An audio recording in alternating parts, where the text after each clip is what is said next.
علیکم السلام ورحمۃ اللہ وبرکاتہ۔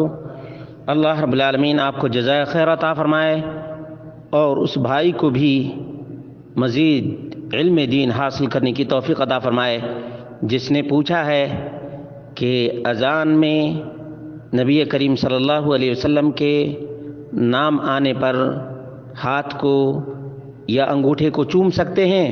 اس کا جواب یہ ہے کہ نبی کریم صلی اللہ علیہ وسلم کی نافرمانی ہے اور نبی کریم صلی اللہ علیہ وسلم سے آگے بڑھنا ہے، جبکہ اللہ رب العالمین نے فرمایا یا ایھا الذین آمنوا لا تقدموا بین یدی اللہ ورسولہ، اے ایمان والو اللہ اور اس کے رسول سے آگے نہ بڑھو۔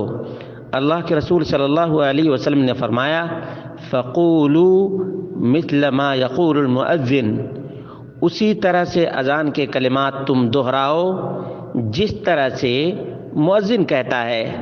اب یہ کلمات کو دہرانے کے بجائے ہاتھ چومتا ہے، انگوٹھا چومتا ہے، یہ نبی سے آگے بڑھنا ہے یا نہیں؟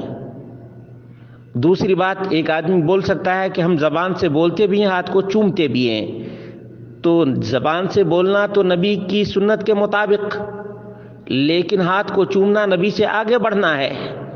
اس لیے مسلمانوں کو کبھی بھی اللہ اس کے رسول سے آگے نہیں بڑھنا چاہیے۔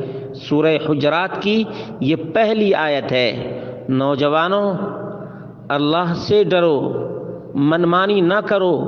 مسلمانوں اللہ رب العالمین کی رضا اور اللہ کی خوشنودی چاہتے ہو تو نبی اکرم صلی اللہ علیہ وسلم کی اتباع اور پیروی کرو۔ کیوں کہ تمہارے لیے یہ امتحان ہے کہ تم نبی سے آگے بڑھتے ہو یا نبی کی تعلیمات پر اکتفا کر لیتے ہو۔ اللہ رب العالمین نے فرمایا قل ان کنتم تحبون اللہ فاتبعونی یحببکم اللہ ویغفر لکم ذنوبکم۔ نبی کریم صلی اللہ علیہ وسلم آپ اعلان کر دیجئے اگر تم اللہ تبارک و تعالی سے محبت کرتے ہو تو رسول اکرم صلی اللہ علیہ وسلم کی اتباع اور پیروی کرو، اللہ تبارک و تعالی تم سے محبت کرنے لگے گا اور تمہارے گناہوں کو معاف کر دے گا۔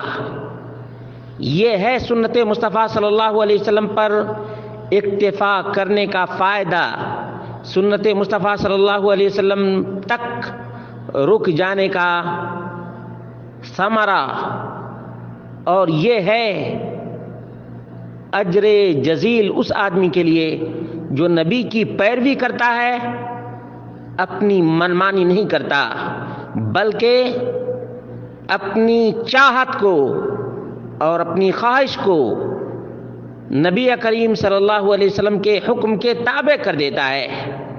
یہی ہے اتباع کا تقاضا اور یہی ہے رسول اللہ صلی اللہ علیہ وسلم کی رسالت کے اقرار کا مطلب۔ اللہ ہم سب کو یہ باتیں سمجھنے کی توفیق عطا فرمائے۔